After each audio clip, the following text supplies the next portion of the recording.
अस्सलाम वालेकुम। दुरूद शरीफ पढ़ना।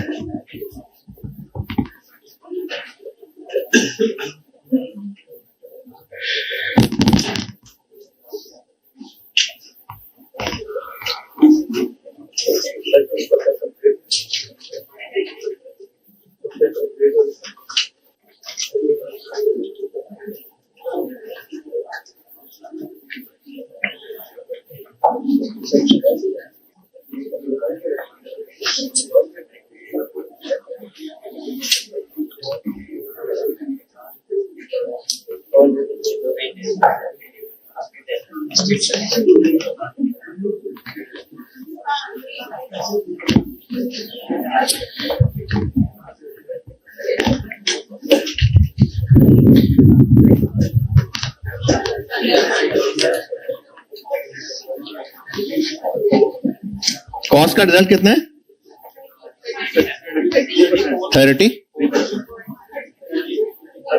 33% 36 है।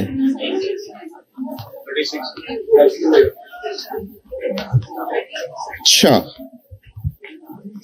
और मैं ये मेरे सामने से गुजरी थी वो पिक्चर, मेरे ख्याल में सब में 30s में थे, सारी 30s में।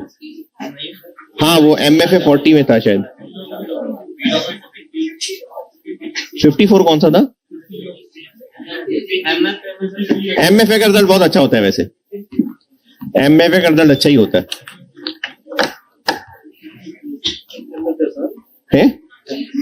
MFA आसान है, हाँ। CMA की निस्बत तो बहुत आसान है, और जो उसका थ्योरी पोर्शन भी है ना, वो उसमें केस स्टडीज होती हैं, तो वो भी आसान होता है आंसर करना। तो MFA में लोग पास हो जाते हैं, तो MFA में तो अच्छा रिजल्ट होता है। अच्छा, ये जो सरप्राइजेस होते हैं ना, जैसे मेरे लिए भी कुछ सरप्राइजेस हैं, कुछ बच्चों की शक्लों से मुझे बिल्कुल उम्मीद नहीं थी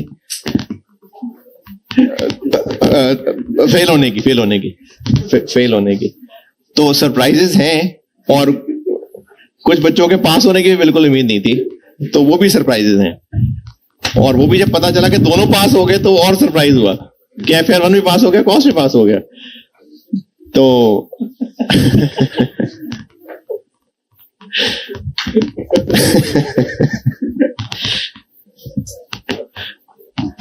तो बहरहाल चले, अच्छी बात है, शाबाश। अच्छा देखें, जो पेपर फेल हो गया ना, उसमें कोई वजह डेफिनेटली है। ये नहीं है कि आप सोचें कि मैंने तो सारा किया था, सारा सही था, तो ICAP से कोई मार्किंग में गलती हुई है। नहीं, उनके जो भी मार्किंग प्रोसीजर्स हैं वो काफी सिक्योर हैं, क्लेम तो यही करते हैं, तो इसलिए मार्किंग में गलती नहीं होती। आपके पेपर में यकीनन कमी रही होगी। क्या कमी रही होगी ये आपने गौर करना है। या तो सब आ रहा होगा तो वैल्यूज गलत लिख दी होंगी, या फिर नहीं आ रहा होगा, तो कुछ ना कुछ पेपर में ही गलतियां हुई होती हैं। तो इसलिए ठंडे दिमाग से गौर करना जो पेपर रह गया होगा, और जज्बाती हरकत नहीं करनी कि मेरे 5 रहते हैं तो मैं 5 करूंगा, ये हरकत नहीं करिएगा।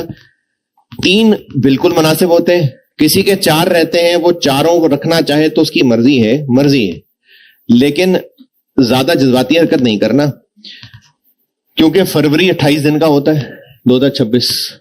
28 दिन का, 29 दिन का, 2026 28 का ही है। तो फरवरी 28 दिन का है, जबकि अगस्त 31 दिन का होता है। तो 3 दिन तो यहीं से फर्क पड़ गया। सितंबर अटेम्प्ट से पहले अगस्त होता है, वो 31 दिन का है। मार्च अटेम्प्ट से पहले फरवरी है, वो 28 दिन का है। तो 3 दिन तो यहीं शॉर्ट हो गए। तो इसलिए अब आपके पास 3 दिन तो वैसे ही कम है।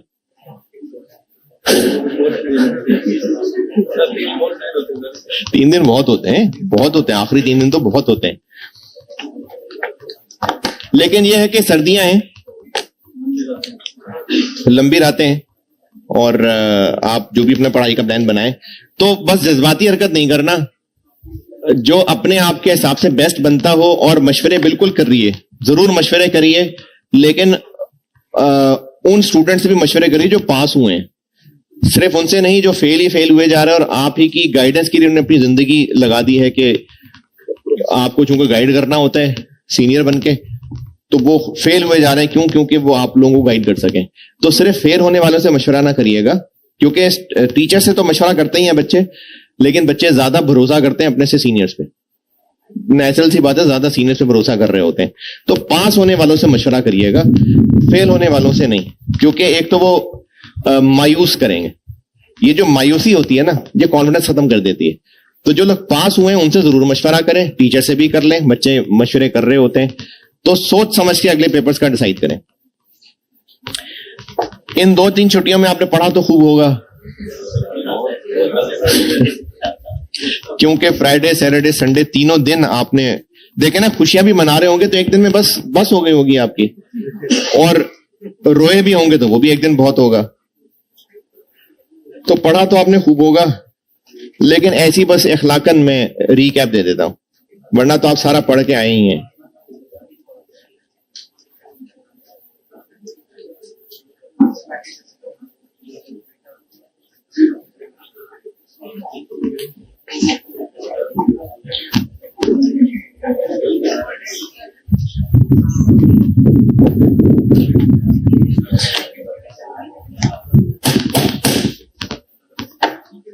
अच्छा, एक बात थोड़ी सीरियस, जिन बच्चों के पेपर फेल हो जाते हैं ना, आप में से भी होंगे, कुछ बच्चों के पेपर रहे होंगे, तो एक बिल्कुल नेचुरल सा रिएक्शन ये है कि आपको ये फील होगा कि आप पीछे रह गए और आपके वो दोस्त जो पढ़ाई में आपसे कम थे वो पास होके आगे चले गए, या आपको वैसे भी लगेगा कि मेहनत इतनी की थी तो पास नहीं हुआ, तो आप जिंदगी में पीछे रह गए।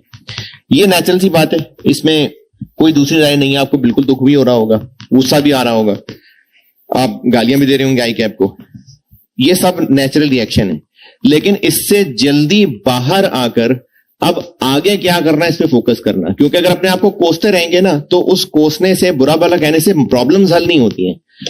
जो गुस्सा आना था, दुख आना था, हो गया, चलो 4 दिन और रो लें, बेशक रो लें, लेकिन उसके बाद फोकस करें कि कहां क्या गलती आपसे हुई थी। आपका काम है बेस्ट एफर्ट करना। अगर आपने अपनी गलतियों की वजह से भी फेल किया है ना, तो भी अगर आप समझ जाएंगे तो ये फेल होने का आपको फायदा ही हुआ होगा। अभी आपको बातें समझ नहीं आएंगी, कुछ सालों के बाद अगर आप समझ जाएं तो कुछ सालों के बाद आपको जरूर रियलाइज होगा कि हाँ, वो फलानी टाइम में फेल होना ही बेहतर था। तो इसलिए जो फेल हो गया, अच्छा, इसका मतलब ये नहीं कि हर टाइम में फेल होते जाएंगे, जिंदगी में कभी तो बेहतर होगा मेरे लिए। आपका काम बेस्ट एफर्ट करना ही है। तो इसलिए जिनका जो पेपर फेल हो गया उस पर वो बिल्कुल रोएं, लेकिन जल्दी से रिकवर करें, और ये ना समझें कि जिंदगी में पीछे रह गए। आपकी अपनी लाइफ है, बाकियों की अपनी लाइफ थी, आपकी अपनी प्रॉब्लम है, बाकियों की अपनी प्रॉब्लम्स थी। तो फोकस करें कि आपने कहां क्या गलतियां की हैं, उनको ठीक करें। MFA BIA ये पास करना निस्बतन ज्यादा आसान होता है बाकी पेपर से, इसलिए इसका रिजल्ट भी ज्यादा अच्छा होता है। बाकी हमारे रिजल्ट कंपाइल होंगे तो देख लूंगा मेरे कितने स्टूडेंट पास हुए, लेकिन पुराने बैचेस में 70-80% MFA के मेरे भी पास हो जाते होते हैं, तो इसलिए MFA का रिजल्ट अच्छा ही होता है। क्या कर रहे थे हम लास्ट टाइम? कैपम।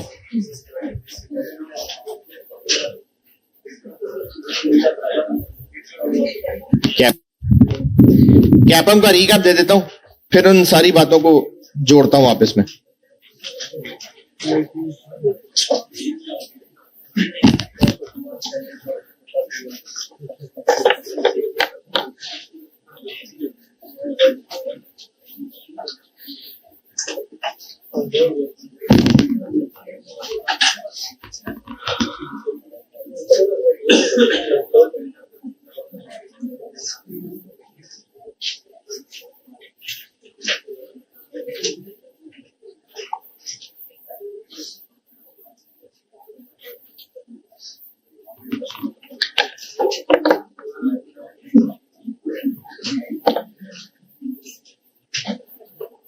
मैंने आपको RM, RF, बीटा ये 3 चीजें बताई थी।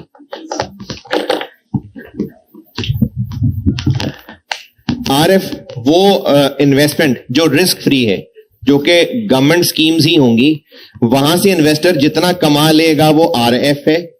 और मार्केट पोर्टफोलियो का रिकैप, स्टॉक मार्केट में बहुत सारी कंपनीज मौजूद होंगी, लेकिन उन अच्छी अच्छी मशहूर कंपनीज का सैंपल जिनमें ज्यादा ट्रांजैक्शंस हो रही होती हैं, जो कि पाकिस्तान में 100 का कॉम्बिनेशन भी होता है, KSE 100 कहते हैं उसको, 50 भी होते हैं, 30 भी होते हैं, तो ये कॉम्बिनेशंस ये कहलाते हैं मार्केट पोर्टफोलियो। तो अगर कोई इन्वेस्टर इनमें पैसा लगा देगा तो साल में वो कितना रिटर्न कमा लेगा? वो क्या रिटर्न है? Return on market portfolio. और बीटा मैंने बताया था कि सिस्टमैटिक रिस्क है। सिस्टमैटिक रिस्क वाली बात दोबारा समझा देता हूं, आखिर में मैंने रिस्क समझाया था, दोबारा बताता हूं। अगर कोई इन्वेस्टर किसी कंपनी के शेयर्स खरीद रहा है तो इन्वेस्टर को डर क्यों लग रहा है कि पैसा डूब जाएगा? पैसा क्यों डूब जाएगा? वो पैसा लेके भाग जाएंगे? नहीं, वो कंपनी ही डूब जाएगी। उन कंपनी से कुछ ऐसे डिसीजंस हो जाएंगे कि वो लॉसेस में चले जाएंगे। ये डर कि उनसे डिसीजंस गलत हो जाएंगे, उनकी क्वालिटी खराब हो जाएगी, ये जिस वजह से डर लग रहा है वो उस कंपनी की अपनी वजह है या गवर्नमेंट का कोई कसूर है इसमें? ये अपनी वजह है। इसको लिए मैंने कहा था ये इंटरनल फैक्टर्स की वजह से, इसको अनसिस्टमैटिक रिस्क कहते हैं। और ये डर कि जिस मुल्क में कंपनी काम कर रही है उस गवर्नमेंट की कोई पॉलिसीज ऐसी आ जाएं, उस गवर्नमेंट के हालात खराब हो जाएं, उस मुल्क के हालात खराब हो जाएं, इसलिए उस कंपनी का नुकसान हो जाए, इसमें कंपनी का कसूर होगा? तो ये एक्सटर्नल फैक्टर्स की वजह से डर है। इस डर को नाम दिया था सिस्टमैटिक रिस्क। ये मैयर होता है, यानी इसकी वैल्यू होती है, और इसके लिए जो एब्रीवेशन कह रहा हूं, सिंबल यूज होता है, वो बीटा है। और फिर इसमें बात की थी कि जो मार्केट पोर्टफोलियो में कोई इन्वेस्ट करे तो उसका डर 1 है। जो मार्केट पोर्टफोलियो में इन्वेस्ट कर रहा है उसको डर 1 लग रहा है, बस जस्ट नंबर 1, यानी मार्केट पोर्टफोलियो का बीटा 1 है। जो कंपनी मार्केट पोर्टफोलियो से ज्यादा रिस्की है, उसमें इन्वेस्टर को ज्यादा डर लग रहा होगा, उस कंपनी का बीटा 1 से ज्यादा होगा। जिस कंपनी में इन्वेस्ट करना कम रिस्की है, कंपनी में इन्वेस्ट करना क्यों कम रिस्की है? हो सकता है फार्मास्यूटिकल कंपनी हो, तो मुल्क के हालात अच्छे हों बुरे हों, लोग अमीर हों गरीब हों, दवाइयां तो बिकनी है, तो उस कंपनी का बिजनेस अच्छा ही चलेगा, तो उसमें रिस्क बहुत कम होता है। तो यहां तक मैंने बात पूरी की थी। अब उससे आगे बढ़ते हैं। एक टर्म है मार्केट रिस्क प्रीमियम, ये होता है RM minus RF। Market risk premium यानी RM माइनस RF।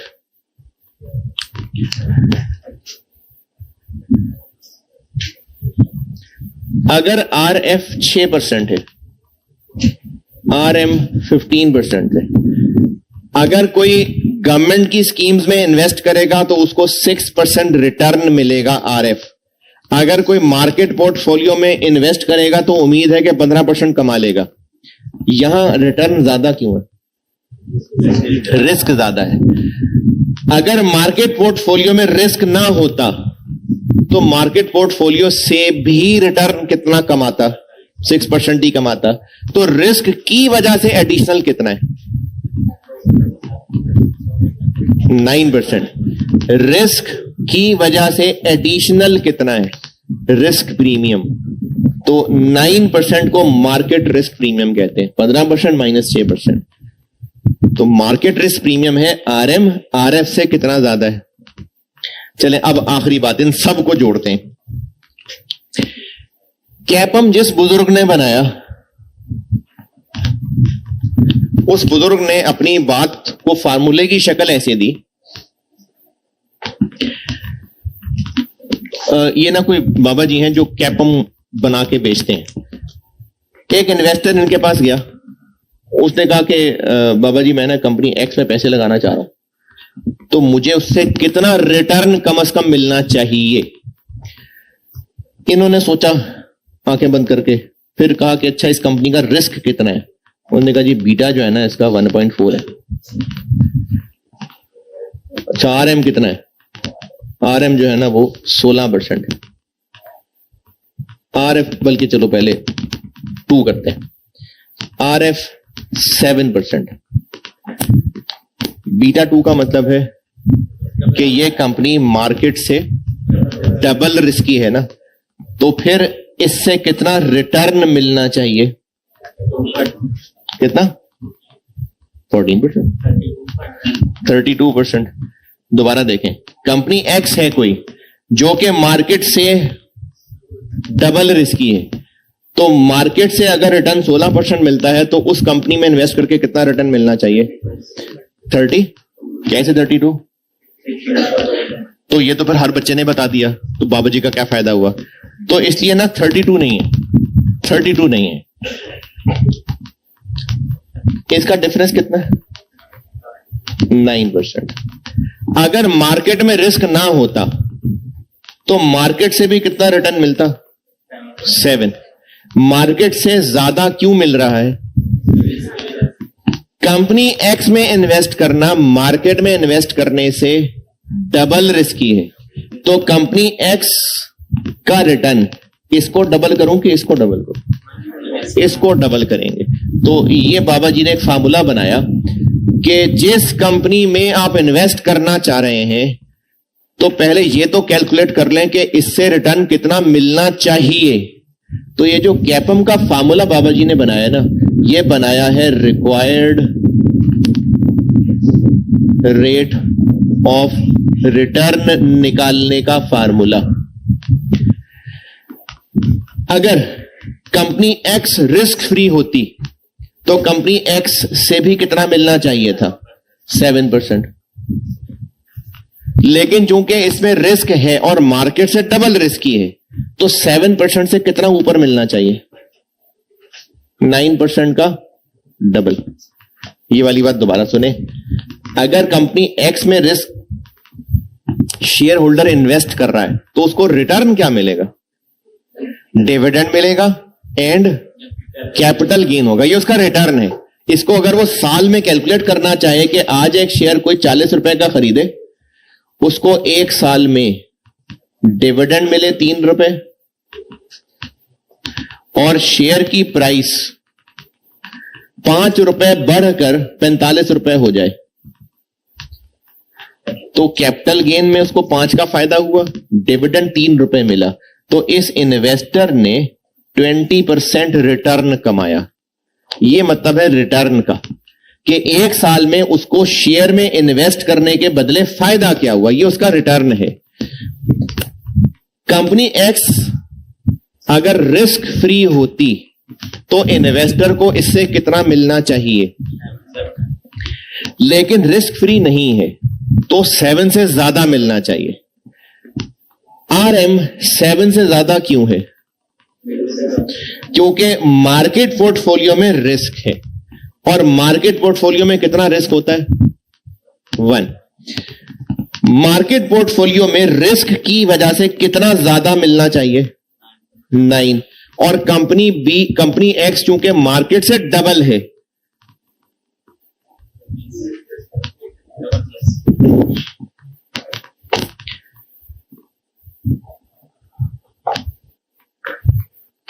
वो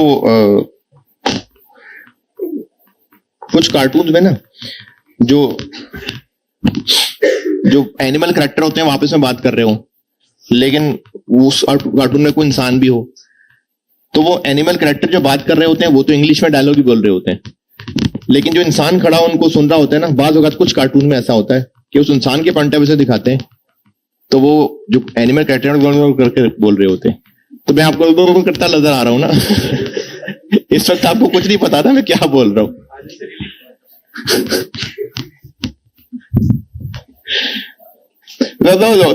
दो। समझ आया?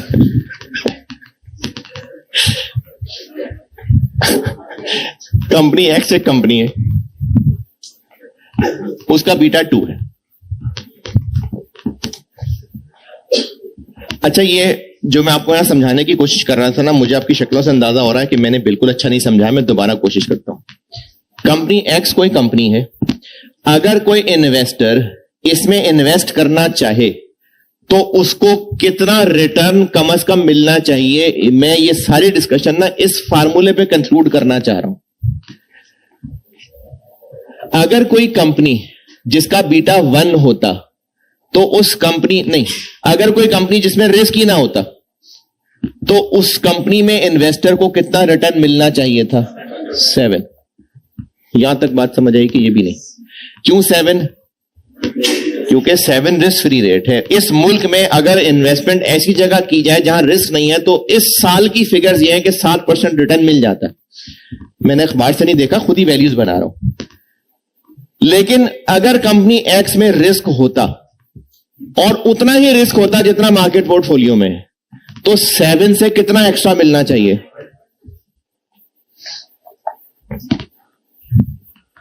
ये 9 भी नहीं समझ आया? सिर्फ 7 क्यों नहीं, 9 साथ एक्स्ट्रा क्यों? इसका मतलब है कि ये रिस्क की कीमत है। चूंकि रिस्क है इसलिए 7 से ज्यादा होना चाहिए, इतना ज्यादा होना चाहिए। अगर रिस्क ना होता तो कंपनी एक्स में इन्वेस्ट करने पे 7% भी मिलता तो बहुत था। चूंकि रिस्क है इसलिए कुछ एक्स्ट्रा होना चाहिए। अगर बिल्कुल उतना ही रिस्क है जितना मार्केट में रिस्क है तो 9। और बीटा 2 का मतलब है कि मार्केट से, चूंकि मार्केट से डबल रिस्क ही है तो रिस्क प्रीमियम भी मार्केट के रिस्क प्रीमियम से डबल होना चाहिए। अभी भी नहीं बनी बात? इसको फार्मूले की शक्ल देते हैं। 7% क्या है? RF प्लस 9% क्या है? Market risk premium. वो कैसे निकला? RM माइनस RF इंटू 2 क्या है? बीटा। तो कैपम capital asset pricing model, capital asset pricing model क्यों कहते हैं? ये आपके लेवल से ऊंची बात है, बस कहते हैं। इस फार्मूले, जिसने भी ये फार्मूला बनाया, उस फार्मूले का बनाने वाले का मकसद क्या था कि जिस कंपनी में इन्वेस्टर इन्वेस्ट करना चाह रहा है उस कंपनी में पहले वो ये कहीं से ढूंढे कि इसमें रिस्क कितना है, और आपके लेवल पे नहीं है वैसे बता रहा हूं कि बीटा भी कैलकुलेट होता है। स्टैट का फार्मूला लगता है, कोवेरियंस नाम सुना? कोवेरियंस, वेरियंस, इस तरह के ना कुछ फार्मूले लगते हैं जो आप लोग सीफैब में पढ़ेंगे। यानी सीफैब में बीटा की कैलकुलेशन है, आपको गिवन होगा, तो बीटा भी कैलकुलेट होता है। तो जिस कंपनी में कोई इन्वेस्टर इन्वेस्ट करना चाह रहा है उसका बीटा चेक करें, मार्केट पोर्टफोलियो से कितना रिटर्न मिलता है वो चेक करें, और RF ले, और इन तीनों को यूज करके इस फार्मूले में जब पुट करेगा तो इसका आंसर क्या आएगा? इसका आंसर अगर आ गया लेट से 18%, तो वो 18% क्या है? इन्वेस्टर को इस कंपनी में इन्वेस्ट करके कम से कम 18% मिलेगा तो अच्छी इन्वेस्टमेंट है। अगर इससे कम मिल रहा है तो फिर रहने दे, इससे ज्यादा मिल रहा है तो बहुत अच्छी इन्वेस्टमेंट है। तो कैपम मॉडल के तहत इस फार्मूले से रिक्वायर्ड रेट ऑफ रिटर्न निकलता है, लेकिन उसके लिए क्या चाहिए? RF चाहिए, RM चाहिए और बीटा चाहिए। ये है कैपम मॉडल। तो ये मॉडल है तो असल में रिक्वायर्ड रिटर्न निकालने का फार्मूला, लेकिन मजबूरन हम इस चैप्टर में कंपनी पॉइंट ऑफ व्यू से जो इन्वेस्टर रिटर्न चाहता है हम उसको क्या बोल रहे हैं? कॉस्ट। तो इसलिए केई का भी ये फार्मूला है। मैंने कॉस्ट ऑफ इक्विटी को केई बोला था, तो केई निकालने का एक तरीका डिविडेंड मॉडल है और एक तरीका कैपम भी है। तो इसी को अगर हम केई कह दें तो KE is equal to RF plus beta RM minus RF।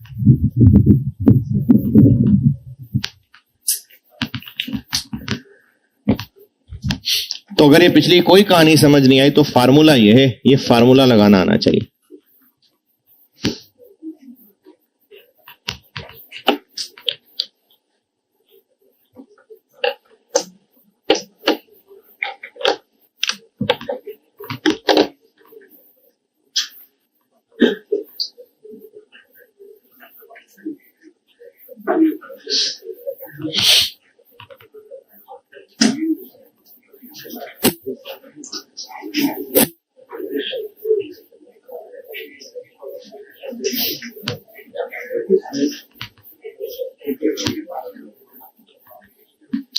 लिखें सवाल।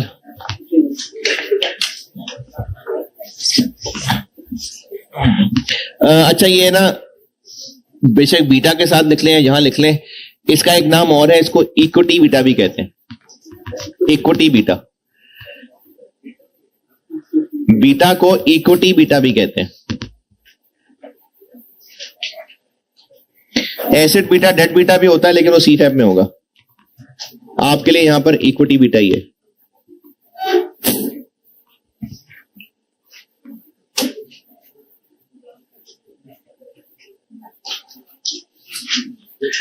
इस फार्मूले में जो बीटा है ना, इसको इक्विटी बीटा भी कहते हैं।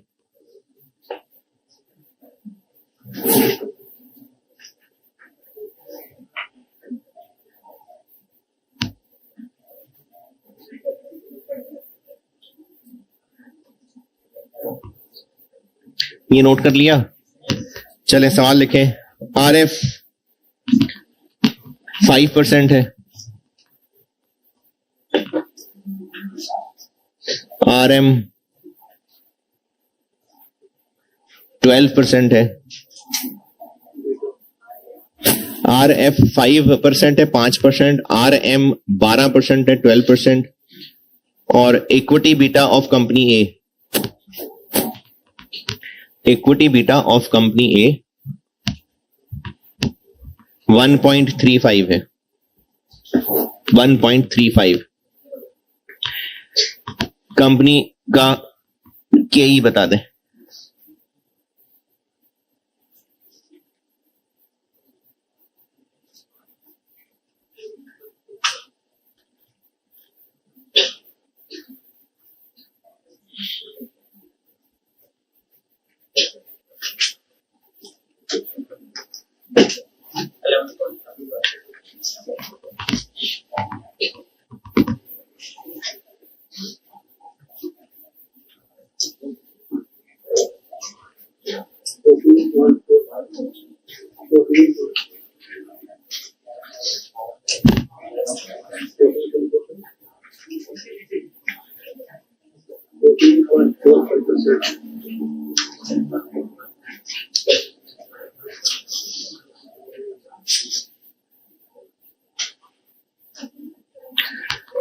हाँ जी, 14.45%।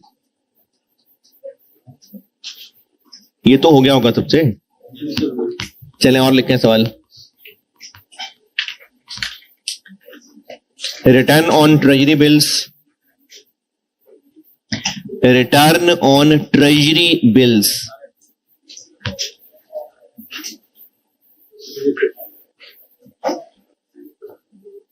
6%, return on KSC 100 index, SC 100। एक मैंने कहा है ट्रेजरी बिल्स, एक कहा है KSE 100 इंडेक्स।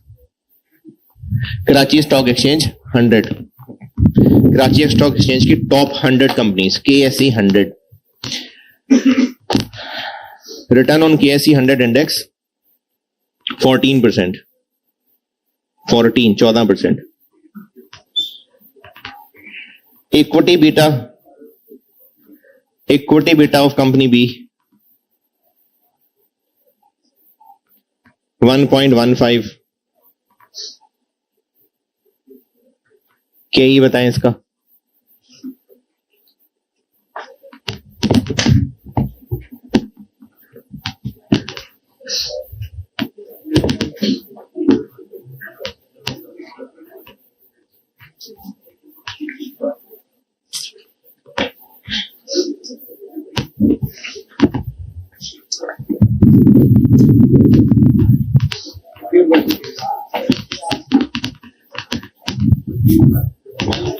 हाँ जी, 15 पॉइंट, बिल्कुल ठीक है।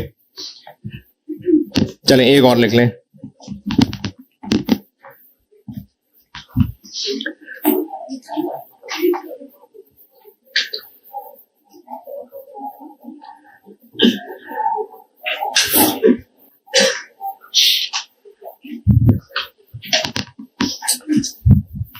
रिस्क फ्री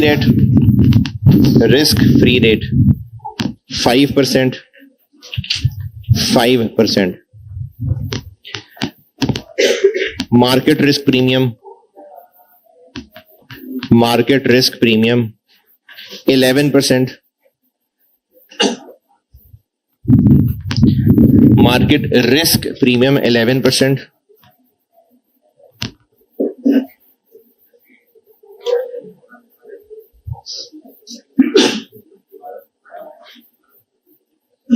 और कैपम return of company x 18.2%. 18.2%. Company x का बीटा रिक्वायर्ड, कंपनी एक्स का बीटा सही है.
%, के ही बता दिया मैंने.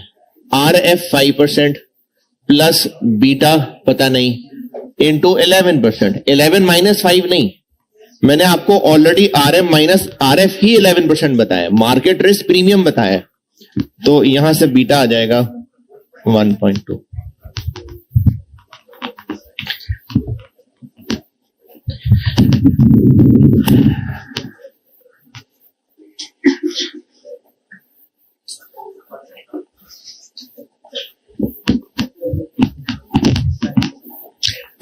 इस फार्मूले में और बताएं, कोई बात नहीं समझ आई तो जी.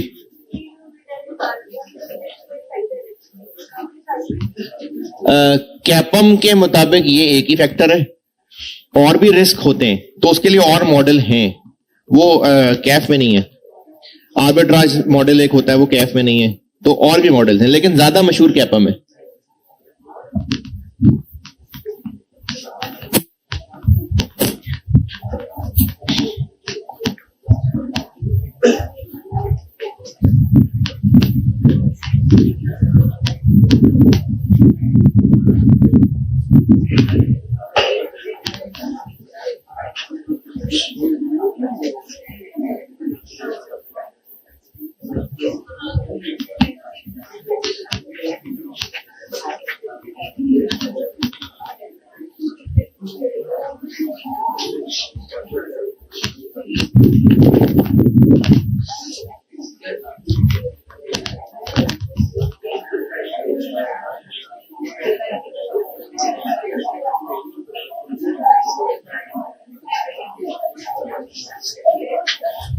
इसको प्यार से केपी कहा करेंगे,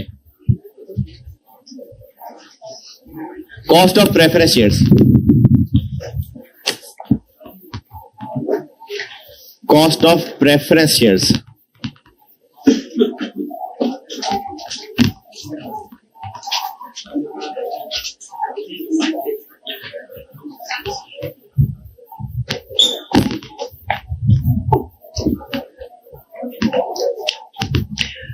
इसमें दो सिनेरियोज हैं. एक है अगर प्रेफरेंस शेयर्स इररिडीमेबल हैं तो,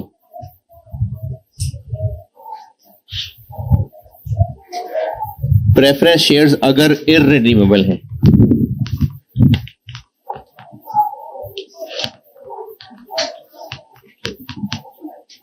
अच्छा, अब चूंकि मैं आपको पिछले क्लासेस में वो नॉलेज वाली साइंस बता चुका था, तो इसलिए मैं उसी को यूज कर रहा हूं। इसके बड़े ने प्रेफरेंस शेयर की मार्केट वैल्यू कैसे सेट करवाई होगी? Present value of future dividends. तो इससे फ्यूचर में कितना डिविडेंड मिलेगा पता नहीं, कितना प्रेफरेंस शेयर है पता होता है, कब तक मिलेगा, मिलता ही जाएगा, परपेचुटी। तो इसमें जो बड़े ने फार्मूला रखवाया होगा वो उसने यही किया होगा, डिविडेंड ओवर रेट। तो ये इस प्रेफरेंस शेयर की प्राइस निकालते हुए बड़े ने ऐसे कैलकुलेशन की होगी और प्राइस सेट करवा दी होगी। तो हम इसमें से ये ढूंढना चाह रहे, तो अगर इसको इधर ले आए तो क्या बन गया formula? Annual dividend over market value. और मैंने दोबारा से इतनी लंबी बात नहीं लिखी, अंडरस्टूड है कि कौन सी market value? Current ex dividend market value. और उसमें तो ग्रोथ भी नहीं होगी, क्यों? क्योंकि प्रेफरेंस शेयर में तो फिक्स डिविडेंड होता है।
सवाल लिखे?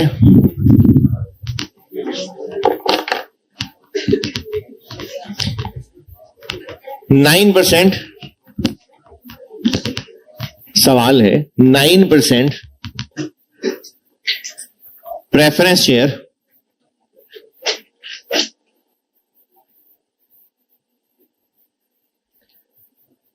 is currently 9% preference share is currently traded in 9% preference share is currently traded in market, currently traded in market at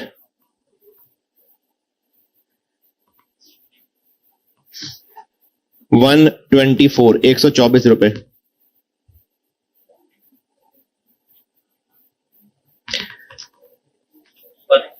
है जी जी, पर शेयर 124 पर शेयर। फेस वैल्यू 100 रुपए है, फेस वैल्यू 100 रुपए।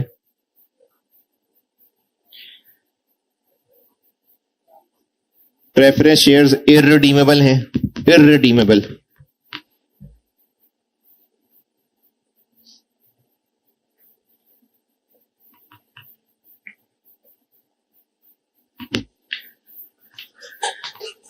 current dividend is due for payment shortly।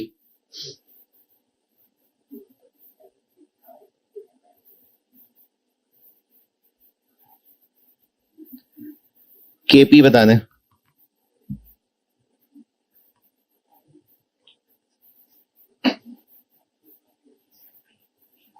अभी dividend कुछ दिनों में पे होने वाला है, केपी कर दें कैलकुलेट।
हाँ जी, क्या आंसर आया? 7 पॉइंट।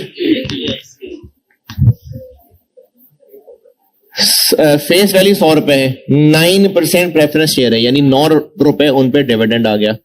और चूंकि डिविडेंड अभी कुछ दिन में पे होने वाला है, इसलिए 124 कम डिविडेंड है, इसमें से 9 माइनस करना पड़ेगा। 7.83।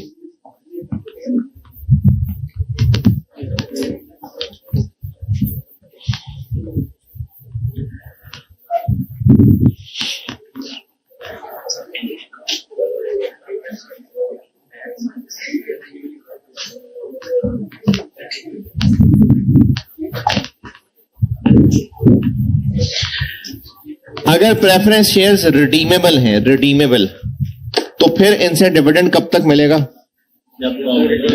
कॉन्ट्रैक्चुअल टाइम होगा कि यहां तक डिविडेंड मिलेगा, उसके बाद पैसे वापस। तो अब वो जो मार्केट के बड़े हैं, जो प्रेफरेंस शेयर की प्राइस सेट करवा रहे होंगे, उन्होंने कैसे निकाली होगी? वो फ्यूचर कैश फ्लोज की पीवी।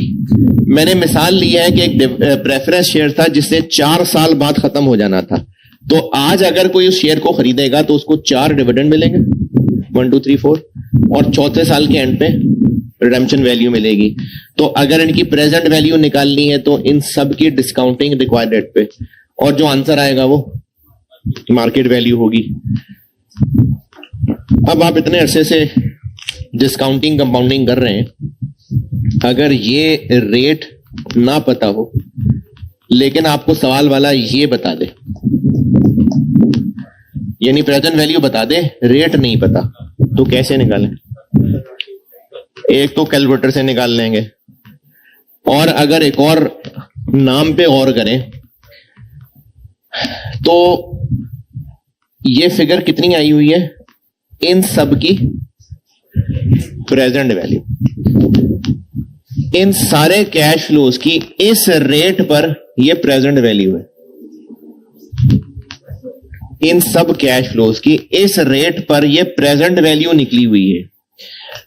ये रेट लेट से 12% था, तो इन सब की 12% पर जो प्रेजेंट वैल्यू निकली वो यहां लिख दी।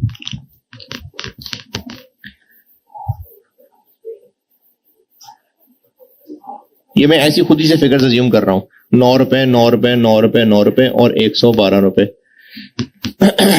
100 रुपए। और अगर इन सब की 12% पे डिस्काउंटिंग की जाए तो लेट से आंसर आ गया 84। लेट से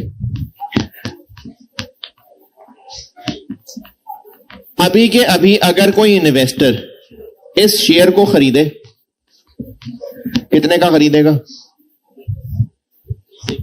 84।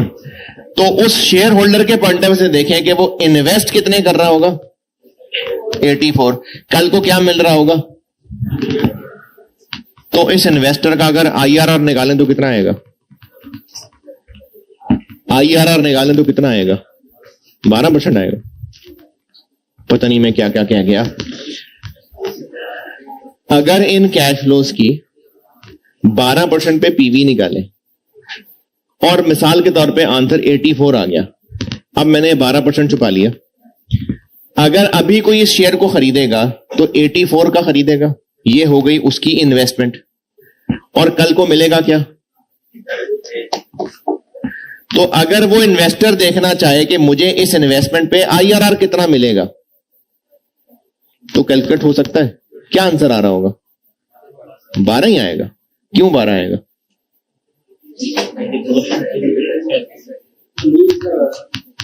क्यों 12 आएगा?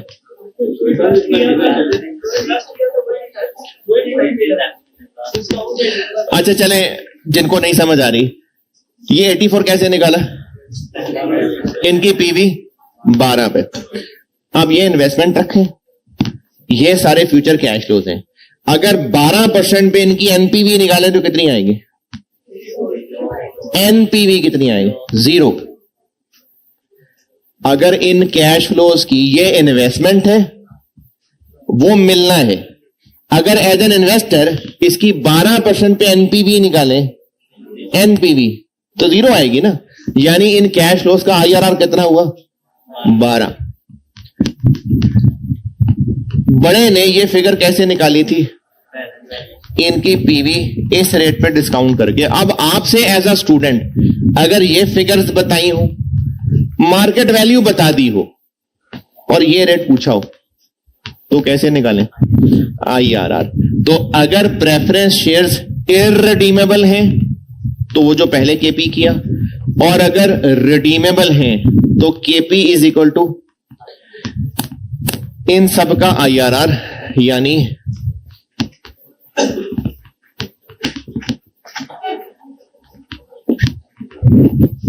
हाँ जी वही, बिल्कुल जैसे आईआरआर निकालते थे, बिल्कुल लोअर रेट और हायर रेट, और बिल्कुल वही।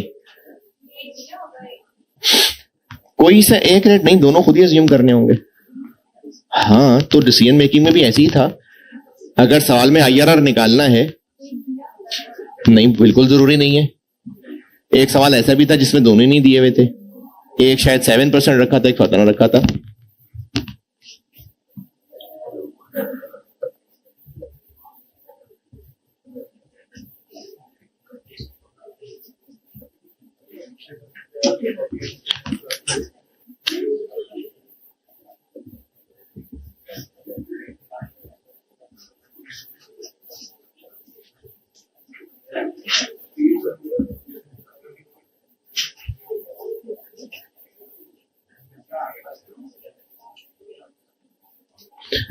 तो केपी का ये फार्मूला ऐसे लिख के, ये मैं क्या कहना चाह रहा हूं, शायद शेयर में क्या कहना चाह रहा है कि आप उस प्रेफरेंस शेयर की मार्केट वैल्यू को 0 पे नेगेटिव रखना, इन्वेस्टमेंट।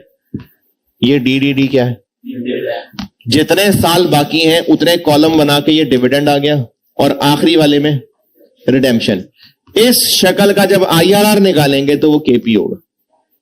और आईआरआर निकालने का तरीका वही लॉन्ग टर्म डिसीजन मेकिंग वाला ही है, यानी कोई से 2 रेट। और कौन से 2 रेट रख लें? 10 और 20 रख लें, 8 और 15 रख लें, तो भी कोई मतलब नहीं है नेगेटिव पॉजिटिव, लेकिन चलें 8 और 15 रख लें, 10 और 20 रख लें। तो अगर प्रेफरेंस शेयर्स रिडीमेबल हैं तो केपी इज इक्वल टू 0 पे मार्केट वैल्यू को आउटफ्लो रखें, जितने साल प्रेफरेंस शेयर्स के हैं उतने हर साल का एनुअल डिविडेंड, एंड पे रिडेम्पशन वैल्यू, और उसका आईआरआर निकालेंगे तो वो केपी। होमवर्क लिखें, सवाल लिखें, होमवर्क ये नोट कर लें अगर नहीं किया तो, और लिखें। किन सबका? नहीं सेम नहीं आएगा। यानी जिसने 15 और 8 रखा होगा उसका आंसर कुछ और होगा, जिसने 10 और 20 रखा होगा उसको कुछ और होगा, लेकिन सब सही होंगे।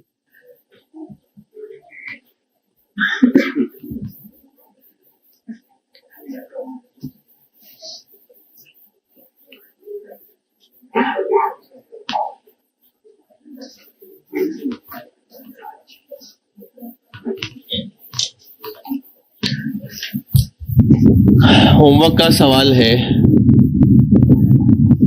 6% ₹100 preference share is redeemable after 4 years at a premium of 10%.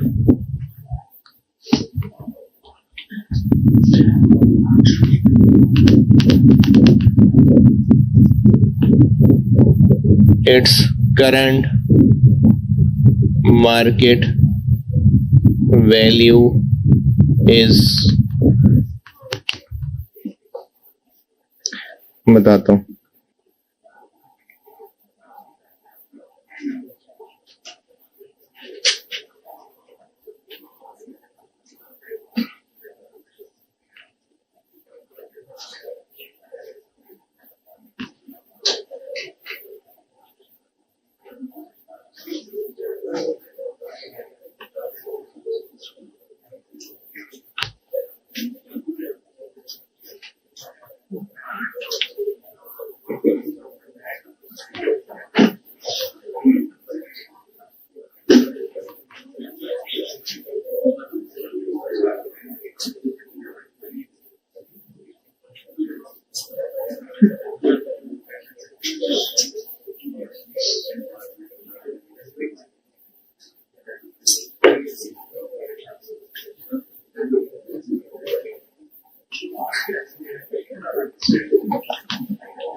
104।